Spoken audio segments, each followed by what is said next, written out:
সাম্প্রতিক সময়ে ক্লাবের তোপের মুখে পড়েছেন মেসি। অনুমতি না নিয়ে সৌদি আরব সফর করে পেয়েছেন 2 সপ্তাহের নিষেধাজ্ঞা, পড়েছেন সমর্থকদের তোপেও। অনেকেই তার ও সতীর্থ নেইমারের বাড়ির সামনে গিয়ে নানা কটূক্তি করেছেন। অধিকাংশ পিএসজি সমর্থক চান প্যারিসেই থাকুক মেসি, কিন্তু বাস্তবতা ক্রমেই কঠিন হয়ে উঠছে। ইএফইর ক্রীড়া বিপণন বিশেষজ্ঞদের মতে, এই গ্রীষ্মে মেসি বিদায় নিলে আয়ে বড় প্রভাব পড়বে পিএসজির। আন্তর্জাতিক টিভি স্বত্ব প্রত্যাশার চেয়ে কম বৃদ্ধি পাবে এবং জার্সি বিক্রি কমপক্ষে 10% হ্রাস পাবে ক্লাবটির। সবচেয়ে বড় ধাক্কাটা আসবে পৃষ্ঠপোষকতার ক্ষেত্রে। অন্তত 8টি পৃষ্ঠপোষক হারাবে বলে ধারণা বিশেষজ্ঞদের। তাতে পিএসজির কোষাগারে নেতিবাচক প্রভাব তো পড়বে লিগ ওয়ানেও।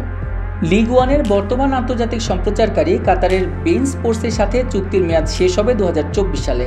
ফ্রান্সের বাইরে তাদের সম্প্রচার থেকে আয় 80 মিলিয়ন ইউরো, যা স্প্যানিশ লা লিগ ও ইংলিশ প্রিমিয়ার লিগের তুলনায় অনেক কম।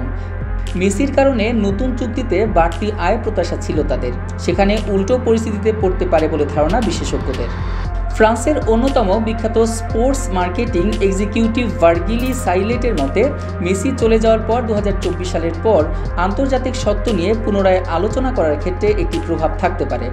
আরেক বিশেষজ্ঞ ভিনসেন্ট চৌঠেল মনে করেন, মেসি স্প্যানিশ লা লিগায় যোগ দিলে ক্ষতিটা আরও বাড়বে লিগ ওয়ানের। আন্তর্জাতিক স্বত্ব যা লিগ ওয়ানের দিকে ঝুঁকেছিল তা পুনরায় স্প্যানিশ লিগে ফিরবে।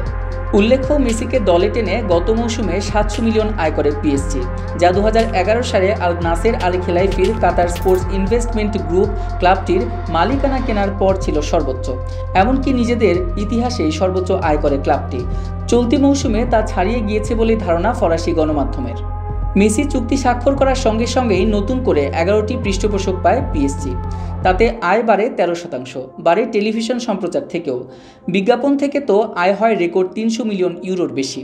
গত বছর দলটির জার্সি বিক্রি হয়েছে 1 মিলিয়নেরও বেশি, যার 60%ই ছিল মেসির নাম ও নাম্বার সম্বলিত জার্সি। বাড়ে পিএসজির ঘরের মাঠ পার্ক দেস প্রিন্সেসের টিকিট বিক্রির হারও।